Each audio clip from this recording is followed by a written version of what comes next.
Chapter 3 Blood and Fur. When I awoke again, the angle of the sunlight at the mouth of the cave let me know that it was near on to noon. I pushed myself up, folding my legs beneath me, and looked around. The others were all awake, although it was difficult for me to tell if they had slept or not.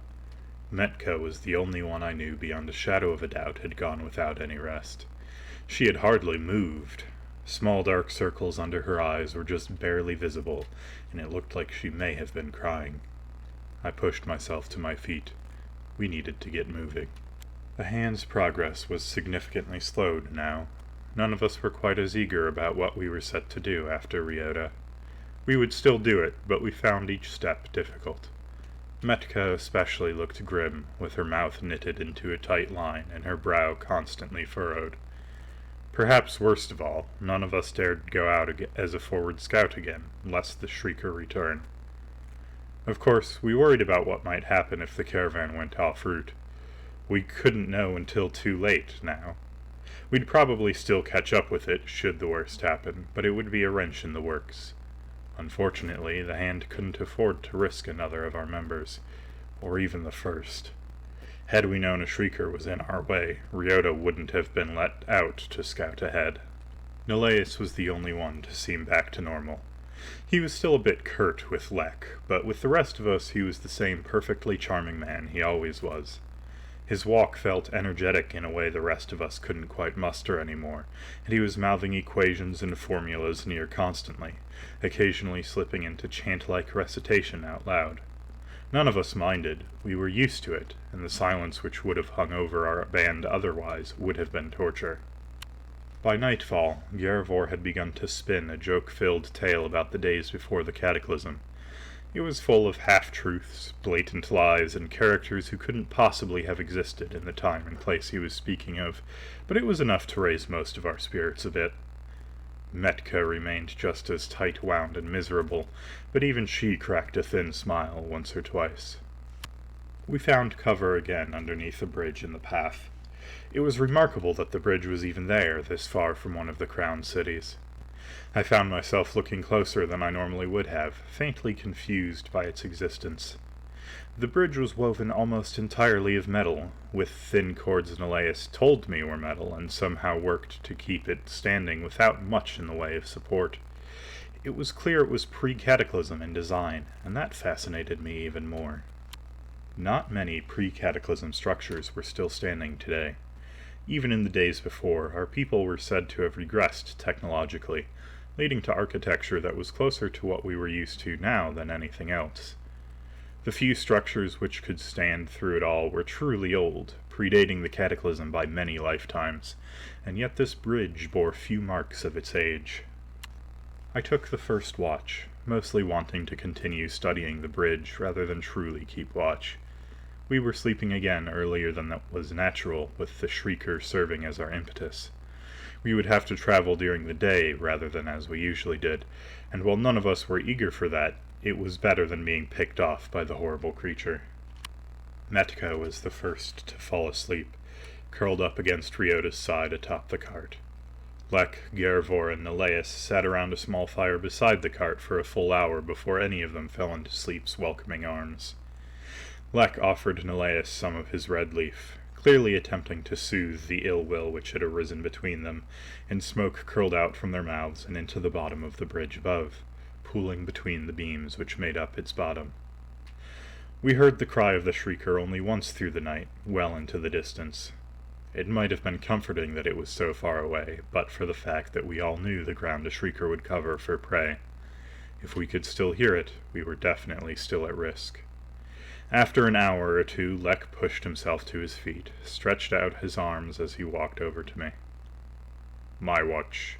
Go rest," he said, his soft voice spilling into my ear like the smoke Neleus still trailed up into the bridge's underside. I waved him off. I slept longest today. I'll take the first few watches. Lek stared at me for a moment. His face was, as ever, unreadable, but after the moment passed he nodded, walking back to the fire and stretching out over the ground without so much as a bedroll. I shook my head, a tiny grin splitting my lips. Gervor and I had a running bet about if Lek doing that was a wildling thing, or if he was just strange. Gervor maintains to this day that it couldn't possibly be a wildling thing. Settling in for a long watch was second nature to me by this point.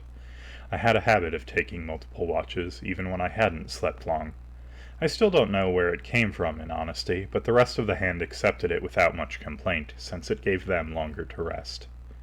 I sat atop an oddly square block of white-gray stone which wrapped itself against the metal base of the bridge, looking around out into the forest. Idly, I wondered if there had been a river here once.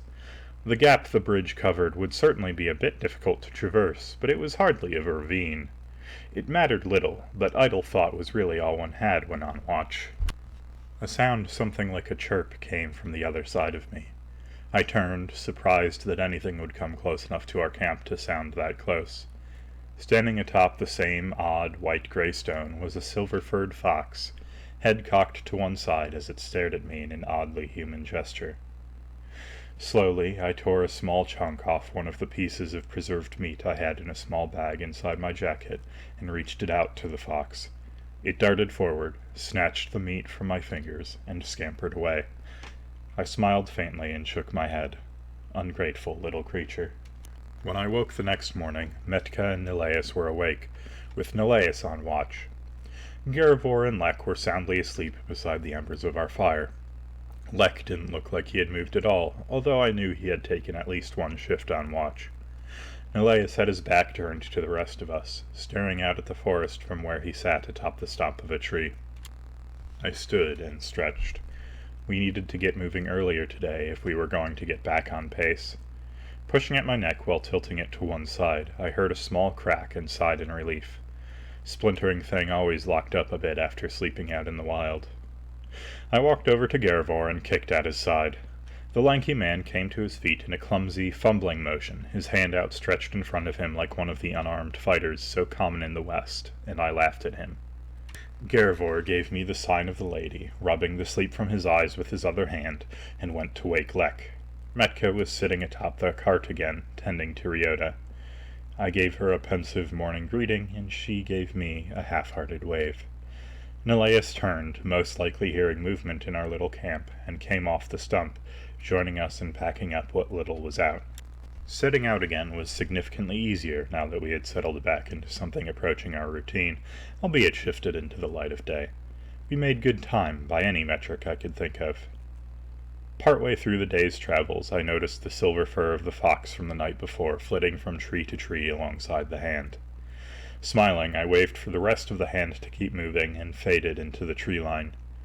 The art of moving silently had been one of the ones which came to me easily during my time with the hand, and doing so inside a forest was easier than one might think. Everyone always worries about how branches will break under your feet, or how there are always eyes of the animals watching from angles you can't possibly predict. In truth, it is likely harder for most people than it was for me, but I took to it all like a fish to water. I stepped over branches with steps so light that I never worried one would break, and glided from tree to tree like a shadow. I was never seen. Even Ryota, who had started my teaching, fell behind me on that front, although the rest of her woodcraft was, admittedly, far superior to my own. I found the fox staring around the trunk of a tree, silver fur glinting softly in the bits of sunlight which dripped through the boughs of the trees above. It looked after the rest of the hand with its head cocked to one side yet again, and I got the odd impression it was trying to work out where I was. I crouched down beside it, extending one hand with a bit of meat out in front of its face, and the little creature leaped backwards, hackles raised and a growl in its throat. It settled very quickly after seeing me, or possibly the food I was offering, who can say? I gave it a little smile, and it stepped closer, taking the meat and biting it back with a single motion. I gave it a little wave and slipped out of the tree line and back onto the path, running after the hand until I caught up. Glancing back, I saw that the fox had slipped out onto the road as well, and was following us, black-furred feet in an odd, prancing rhythm. It made little effort to catch up, but just the sight of it following along made me happy enough, and I turned back to the road ahead. We made camp again under an overhanging lip of the shining cliffs. This was the last night before we were set to come across the caravan, and each of us prepared in our own fashion. Neleus mostly seemed to sit beside the fire, sketching complex magical equations into the dirt around it with his finger. Occasionally he went back, brushed out a portion of one of his equations, and wrote in something new. Lek tuned and retuned his crossbow compulsively, working in complete silence, back against the cart. Garivor and Metka dueled, Garivor with his odd, lopsided spear, and Metka with the ever-present sword she so cherished. Garivor's story about where he had gotten his spear changed every time he told it. The first time I asked, he told me he had taken it from a Knight of the Crown after winning it in fair combat. The next, he said the spear was made in the Western fashion, and he had stolen it from a caravan the hand had hit traveling from the crown with tribute. Neleus said Garivor had made the spear himself, and as much as it was difficult to disbelieve something Neleus said, the tiny smile he wore when he said it told me that that, too, was one of Garivor's stories. In any case, the spear was a strange thing. Its haft was a near white metal, as long as Garivor himself, and just as thin. Tiny silver cracks covered the entirety of the metal, making the weapon look as if it were constantly on the edge of shattering into pieces. But I had seen Garivor use it long enough to know this was an illusion. Strangest of all was the spear's head. The blade sat alongside the haft's head, rather than atop it, curved into a crescent. One of the crescent's points reached upwards, like the head of a normal spear, while the other pointed out from the haft at a near 90-degree angle, with the whole of the edge between the 2 points just as sharp. From what I could tell, none of the others in the hand knew where the spear had come from for sure, nor where Garivor had learned to use the thing, but he was the only one of our number who could hope to match Metka in purely martial single combat. Neleus could easily turn the tides with his magic, and Lek's crossbow preempted most fights, but the two of them were, by a wide margin, the best in a pure fight. Their duels were always a spectacle, but this was shorter, almost curt, as Metka took apart Garivor's defense piece by piece, blade flickering like lightning around each block and through each spinning dodge. I watched absent-mindedly, picking apart pieces of grass and reminding myself to never be the reason Metka was angry. Once Garivor called for a halt to the duel, the hand settled in for the night, each taking slots on watch and preparing to sleep. The fox, silver fur shining even in the lesser light of the moon, watched us from behind a tree, and I set out a tiny piece of meat for it before settling in to sleep. When the morning came, I woke to half-laughing whispers. I had fallen asleep sitting up, back against the cart, and with the morning I found that the fox was sitting in my lap, curled into a silver ball. I smiled and put my hand atop it softly. The fox jumped to its feet and scampered off into the tree line, and I pushed myself to my own feet. Garivor nudged my shoulder, laughing. "Found a friend, even out here, huh, Kem?" I slapped his hand away, smiling. "Won you animals over, didn't I? Just an extension of that." Garivor shook his head, poking my nose with one long finger. "Won us over by ripping out Titus's throat, kid. Little Kem Jr. over there couldn't have had the opportunity to know that particular facet of your charm." I snapped my teeth in his direction, laughing as he jumped back comically, clasping a hand to his chest. The rest of the hand just smiled, even Metka, who looked as if she may have even caught a couple hours of genuine rest, at our antics. The laughter settled into something more serious as we began to move ahead.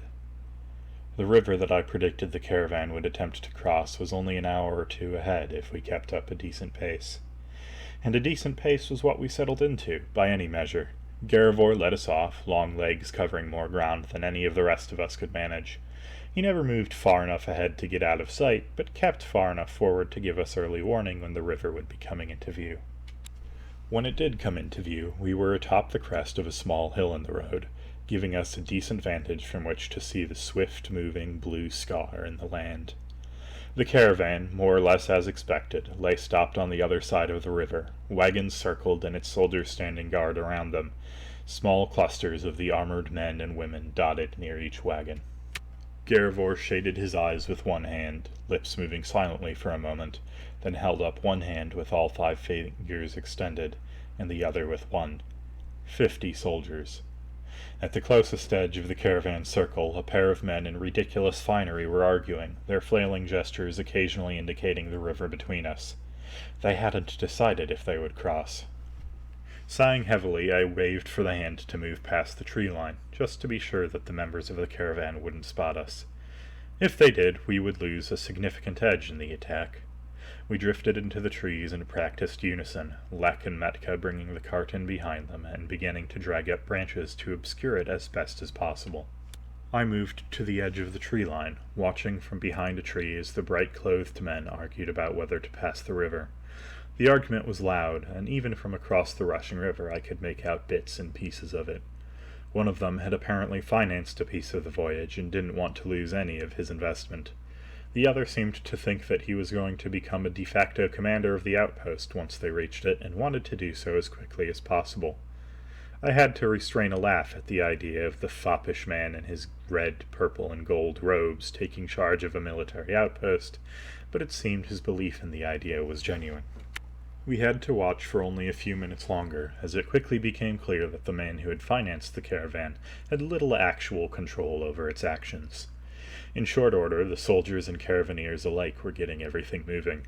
Several of the soldiers began to chop down trees, anchoring them in place on their side of the river as best they could in order to give the wagons something to move over that would be a bit more reliable than the fast-moving river and the wet earth below. Before the logs were even in place and full, several of the horses, particularly those not set on the duty of moving the wagons, had begun to cross, with those in command of the caravan atop them. Amusingly, several of the rich bastards pulled their feet up atop the horses, leaving them unguided across the river as if they were afraid of getting even a little water in their precious clothing.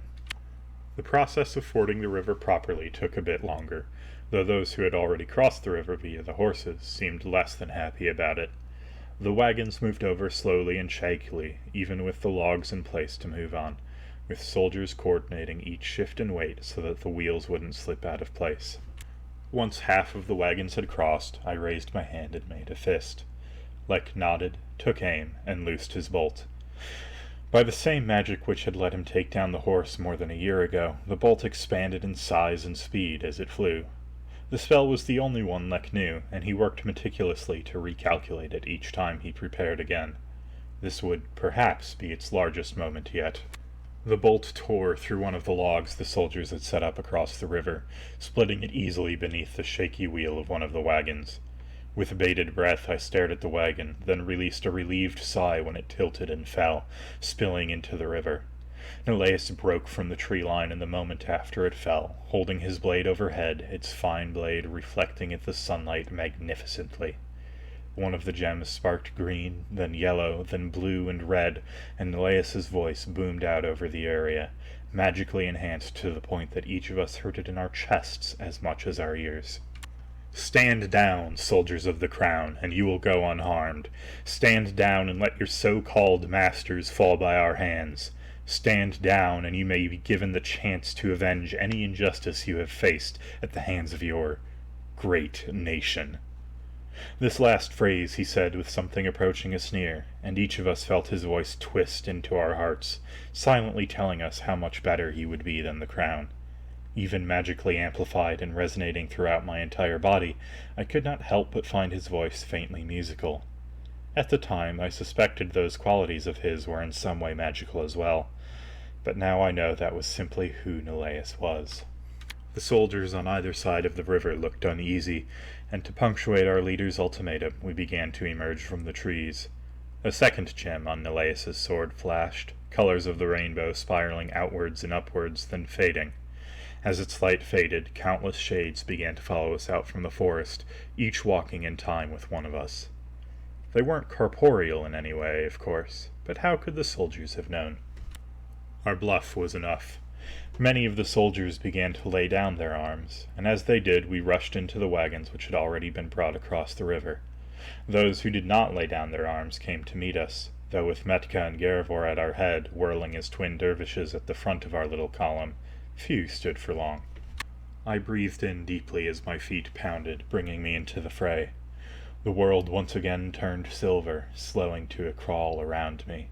A feral smile wrapped itself around my face, and I leapt in, the dagger my teachers in the art of combat had given me suddenly in my hand.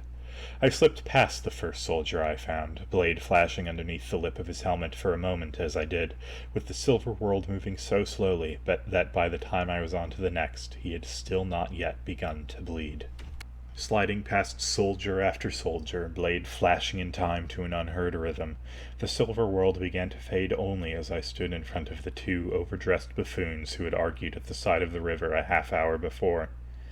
I let the whole of the silver fade, and those soldiers I had cut down finally fell.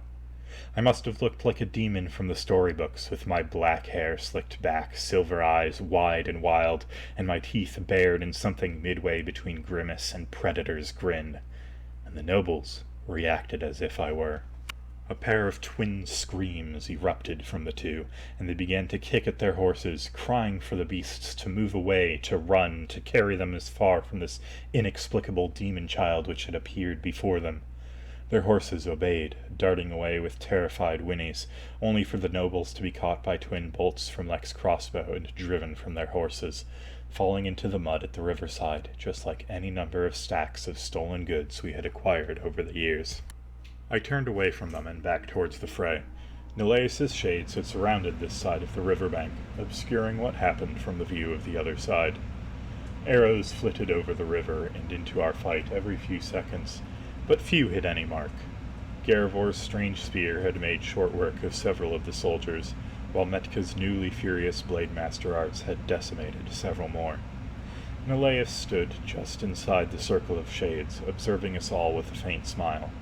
Once the last of the soldiers on this side had ceased resisting or fallen, he waved his sword, and the shades parted, revealing us to the other half of the caravan once more. The soldiers on the other side appeared taken aback by the carnage wrought.